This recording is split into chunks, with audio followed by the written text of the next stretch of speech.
नमस्ते मोदी जी, कैसे हैं आप? नमस्ते राहुल जी, नमस्ते। मैं अच्छा हूँ। और बताइए क्या चल रहा है आजकल। मोदी जी, मेरा तो ठीक है, लेकिन ये देश में क्या चल रहा है? सुना है आपने कोई नई स्कीम लॉन्च करी है अग्निपथ के नाम से। उसके बारे में बताइए। देश में माहौल ख़राब हो रहा है उस स्कीम को लेकर। उसके बारे में आप थोड़ा बताइए देशवासियों को। देखो राहुल भैया, बात ऐसी है कि जो अग्निपथ स्कीम लॉन्च करी है वो हमारे देश के हित के लिए ही लॉन्च की गई है। उससे क्या होगा, जैसे कि इस स्कीम में हमने बताया कि 17.5 से लेकर 21 साल की उम्र तक के जो भी हमारे नव युवक हैं उनको हम सेना में भर्ती का मौका देंगे। उनकी सेना में भर्ती की जाएगी। ठीक है। और जो देश में माहौल ख़राब हो रहा है उसके पीछे ये था कि 2 साल पेंडेमिक में निकल गए कोरोना के कारण। तो उसकी वजह से लोगों के 2 साल खराब भी तो गए ना। तो उसकी वजह से हमने इस बार क्या किया है कि जिन भी नवयुवकों की उम्र 17.5 से 23 साल के बीच है उनको हम रिक्रूटमेंट में पार्टिसिपेट करने की परमिशन दे रहे हैं। ये सिर्फ इस साल के लिए लागू हो रहा है क्योंकि पेंडेमिक की वजह से हमने 21 की जगह 23 साल कर दी है रिक्रूटमेंट की एज। ठीक है, तो इसमें कुछ भी बुरा नहीं है। ये सब तो ठीक है मोदी जी, लेकिन इससे देश का क्या हित है? देश को क्या फ़ायदा होगा इससे? हमारे आम जनता को क्या फ़ायदा होगा इससे? उसके बारे में भी तो बताइए। देखो भैया राहुल, अब मैं आपको जो अग्निपथ स्कीम है उसके बारे में डिटेल में बताता हूँ। देखो, अग्निपथ स्कीम में ऐसा होगा कि जो भी 17.5 से लेकर 21 साल के नव युवक हैं उनको हम सेना में भर्ती करेंगे। उनको सेना में भर्ती करने से क्या होगा कि जो हमारी आर्मी होगी उसके अंदर नौजवानों की संख्या बढ़ जाएगी। हमारी आर्मी नौजवान होगी। जैसे हमारी अभी एवरेज जो आर्मी की एज है वो है 32 साल। मतलब हमारी तरह से आर्मी की एज बताई जाए तो 32 साल है। अग्निवीर से क्या, जो अग्निवीर होंगे उनकी वजह से क्या होगा कि आर्मी की एज कम हो जाएगी, नौजवानों की संख्या बढ़ जाएगी। जो किसी भी देश के लिए अच्छा होता है कि उसकी आर्मी एक नौजवान आर्मी है। दूसरी बात, जो हम अग्निवीरों का रिक्रूटमेंट कर रहे हैं अग्निपथ स्कीम के अकॉर्डिंग, उसमें ये होगा कि जो 25% लोग होंगे 4 साल के बाद, क्योंकि रिक्रूटमेंट होगा 4 साल के लिए, एक तरह से कॉन्ट्रैक्ट बेस हो गया 4 साल का, तक 4 साल तक वो लोग अपनी सर्विस देंगे आर्मी के लिए। उसमें से 25% लोगों को हम परमानेंट बेसिस पर रखेंगे। उनके लिए कोई क्राइटेरिया फिक्स कर दिया जाएगा या कुछ भी एक क्राइटेरिया बनाया जाएगा जिससे हम 25% लोगों की उसमें से छटनी कर सकें। ठीक है। अब वो 25% लोग अपनी सर्विस आगे कंटिन्यू करेंगे तो उनकी तो कोई दिक्कत है ही नहीं। बाकी बचे 75% लोग। 75% लोग क्या होंगे, 4 साल के बाद रिटायर हो जाएंगे। वो जैसे रिटायर होंगे तो जैसे वो उनकी जो सर्विस होगी 4 साल की, तो पहले साल में उनको जो सैलरी मिलेगी वो मिलेगी 30,000 रुपये। तो फिर जो चौथे साल तक आते आते हो जाएगी 40,000 रुपये।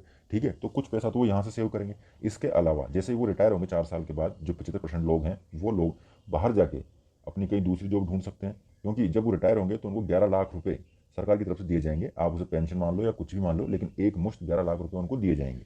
उस पैसे से वो अपना कोई नया बिजनेस स्टार्ट कर सकते हैं। कुछ भी अपना नया प्रोडक्ट या किसी भी चीज़ का बिजनेस कर सकते हैं वो लोग अपना। ठीक है। अगर कुछ लोग जैसे बिजनेस नहीं करना चाहते हैं, वो अपनी जॉब करना चाहते हैं, तो उनके पास एक तो जो उनकी सैलरी है उसकी सेविंग प्लस 11 लाख रुपये ये रहेंगे। तो वो लोग कुछ अपना नया स्किल सीख सकते हैं, कोई कोर्स कर सकते हैं, कोई प्रोफेशनल कोर्स कर सकते हैं, उसके अकॉर्डिंग जॉब ले सकते हैं। जैसे सॉफ्टवेयर इंडस्ट्री में जाना चाहते हैं या आईटी सेक्टर में जाना चाहते हैं या किसी भी सेक्टर में जाना चाहते हैं किसी भी प्रोफेशनल लेवल पे, तो वो प्रोफेशनल कोर्स उससे कर सकते हैं। इससे क्या होगा कि उनके पास पैसे की कोई दिक्कत नहीं आएगी। क्योंकि प्रेजेंट में क्या करते हैं लोग, कोई भी प्रोफेशनल कोर्स सीखने के लिए अगर उनके पास पैसे की व्यवस्था नहीं है तो पहले वो बेचारा कहीं प्राइवेट जॉब करेगा या कहीं पार्ट टाइम जॉब करेगा, फिर वहाँ से वो पैसा भी बचाएगा, उसी पैसे से अपनी फीस भरेगा, फिर वो अपना पढ़ने के लिए एक्स्ट्रा टाइम भी निकालेगा, फिर तैयारी भी करेगा, फिर वो कोर्स भी करेगा, तो बहुत झमेला है। लेकिन अग्निवीर के साथ ऐसा झमेला नहीं होगा क्योंकि उसके पास पैसे की दिक्कत हो जाएगी खत्म। अब उसे बस या तो कोई नई स्किल सीखनी है अगर बढ़िया जगह जॉब करनी है, नहीं तो हमारी जो गवर्नमेंट है, गवर्नमेंट ये भी व्यवस्था करेगी कि जो अग्निवीर रिटायर होने के बाद जाते हैं उनको जॉब दी जाए। अलग हर सेक्टर में उनका कुछ फिक्स क्राइटेरिया फिक्स किया जाए, जैसे रिजर्वेशन टाइप उनका कुछ रिजर्वेशन फिक्स किया जाए हर सेक्टर के अंदर। वो वहाँ पर एग्जाम दें तो उनको आगे भी एग्जाम की प्रिपरेशन करके अपना सर्विस कंटिन्यू कर सकते हैं देश के लिए। ठीक है, ये सब है। और इसके ये जो जिनका रिक्रूटमेंट होगा ये हर साल कंटिन्यू होता रहेगा। जैसे स्टार्टिंग में अभी हम जो रिक्रूटमेंट कर रहे हैं, स्टार्टिंग में भी जो रिक्रूटमेंट कर रहे हैं वो हम कर रहे हैं 46,000 के लिए। ठीक है, आगे ये संख्या बढ़ती जाएगी। तो ये एक बहुत अच्छी स्कीम है जो दूरगामी क्षेत्र से, मतलब दूरगामी अच्छे परिणाम प्राप्त होंगे इसको देश के।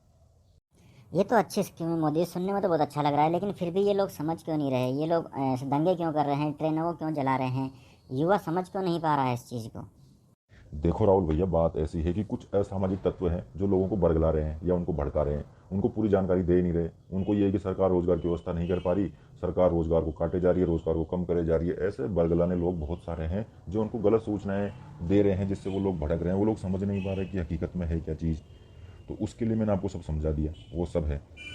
ठीक है, तो मेरा तो यही कहना है लोगों से कि किसी के बहकावे में नहीं आए और अपना काम चुपचाप करते रहें। देश की सेवा के लिए अपना योगदान दें क्योंकि इसमें कुछ भी बुरा नहीं है। क्योंकि हम जो भी कर रहे हैं वो देश हित के लिए ही तो कर रहे हैं। तो मोदी जी, आपको ये अग्निपथ स्कीम लाने की मतलब प्रेरणा कहाँ से मिली? आपको ये आइडिया कैसे आया? देखो भैया, राहुल भैया, जहाँ तक आइडिया की बात है, आइडिया की बात तो ऐसी है कि ये पहली बार जो हमारा देश है इंडिया से फर्स्ट टाइम तो ये हो नहीं रहा है। मतलब हमारे देश में फर्स्ट टाइम हो रहा है, लेकिन इस दुनिया में फर्स्ट टाइम नहीं हो रहा है। क्योंकि बाहर जितनी भी डेवलप्ड कंट्रीज़ हैं, जैसे आपको पता है कि मैं बाहर घूमता रहता हूँ, अलग अलग कंट्रीज़ में जाता रहता हूँ, वहाँ जाकर मैं पता करता हूँ, जैसे कोई डेवलप्ड कंट्री है, जैसे मैं यूएस गया, रशिया गया, चाइना गया, या जो भी कंट्रीज़ में जहाँ का भी एक बार जाता हूँ, तो वहाँ पर मैं यही देखता हूँ कि ये लोग डेवलप्ड कैसे हैं, ये लोग ऐसा क्या करते हैं जो हम नहीं कर पा रहे हैं।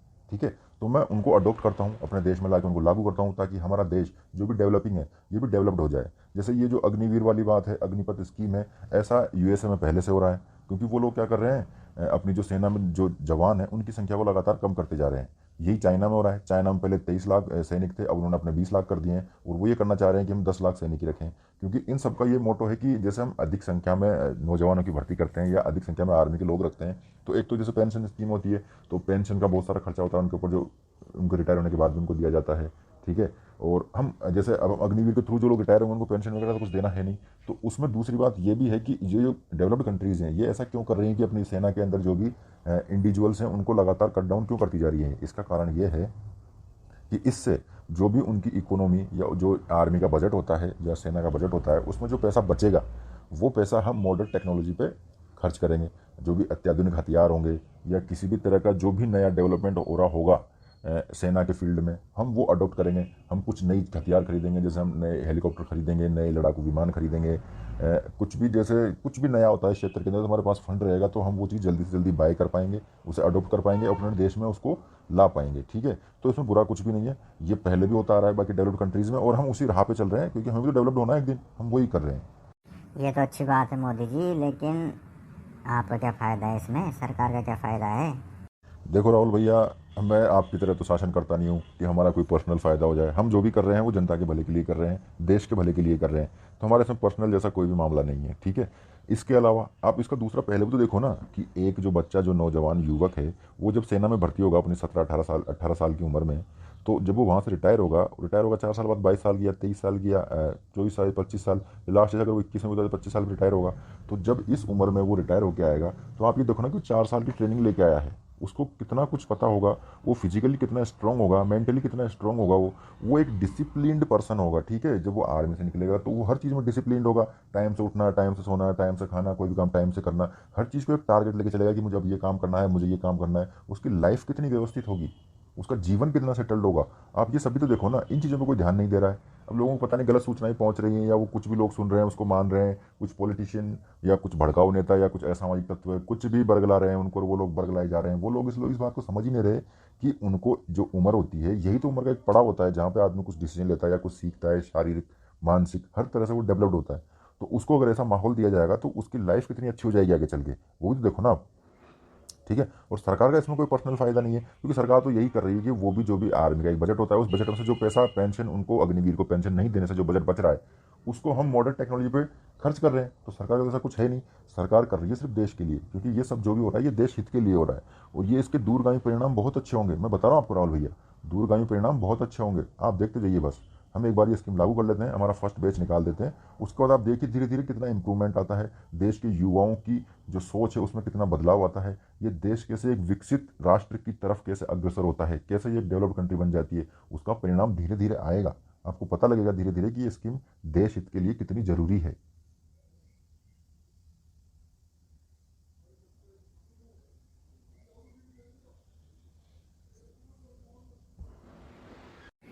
अच्छी बात है मोदी जी, मेरे समझ में आ गई अग्निपथ स्कीम पूरी। अग्निवीर क्या होता है मैं समझ गया, आप बहुत अच्छा काम कर रहे हैं। अगर मेरे एंड से कोई भी ऐसा पर्सन मिलता है जिसको मुझे इस बारे में बताना पड़े, तो मैं सब कुछ उसको आसानी से बताऊंगा। और आप बहुत अच्छा काम कर रहे हैं, इसके लिए आपको बेस्ट ऑफ लक। आप करते रहिए देश हित में ये काम। हाँ तो राहुल भैया, अच्छी बात है, हम तो कर ही रहे हैं देश हित में अपना काम। और मैं सभी देशवासियों से ये अनुरोध करता हूँ कि आप किसी के बहकावे में नहीं आए, क्योंकि हम जो भी काम कर रहे हैं वो आपकी भलाई के लिए कर रहे हैं, देश की भलाई के लिए कर रहे हैं, इसमें गलत कुछ नहीं है। जो भी होगा अच्छा होगा, तो आप हमारे पर भरोसा बनाए रखें, क्योंकि आपकी सरकार आपके लिए है, आपको लूटने के लिए नहीं है, आपके फ़ायदे के लिए है। तो आप किसी भी चीज़ पर निर्णय लेने से पहले या कुछ भी उपद्रव करने से पहले एक बार सोच लें कि आप जो भी उपद्रव कर रहे हैं, ट्रेन जला रहे हैं, सड़कें तोड़ रहे हैं, कुछ भी कर रहे हैं, आप खुद की अपनी पर्सनल संपत्ति को नुकसान पहुंचा रहे हैं, क्योंकि ये आपके दिए हुए टैक्स से ही बना हुआ है, इसमें सरकार का कुछ भी नहीं है। आप खुद अपने खुद की संपत्ति को नुकसान पहुंचा रहे हैं। तो कुछ भी ऐसा करने से पहले एक बार सोच लें कि जो भी काम है वो देश हित में हो रहा है। हाँ, हर चीज़ का ये होता है कि एक लेफ्ट होता है, एक राइट होता है, अच्छा होता है, बुरा होता है, किसी चीज़ का एक अच्छा पहलू होता है, एक बुरा पहलू होता है। ठीक है, इसमें कुछ कमियां रह गई होंगी, लेकिन हम उन कमियों को जैसे जैसे हमारा ध्यान जाएगा, या आप जो आपको ऐसा लगता है कि इसके अंदर ये कमी है, तो आप उसको शांतिपूर्वक तरीके से हमारे पास पहुंचाइए, हम उस पर विचार करेंगे। अगर उस पर कुछ निर्णय लेने की ज़रूरत हमें महसूस होगी कि हाँ ये अच्छा पॉइंट है, तो हम उस पर निर्णय जरूर लेंगे। लेकिन आप ये इस तरह के कोई भी उपद्रव या दंगे ना करें, ये बिल्कुल भी सही नहीं है और ये देश के लिए तो बिल्कुल भी अच्छा नहीं है। तो मैं आपसे उम्मीद करता हूँ, आपसे ये आशा करता हूँ कि आप ऐसा कोई भी काम नहीं करेंगे जो देश के विरुद्ध हो, जिससे देश की संपत्ति को नुकसान पहुँचे। धन्यवाद।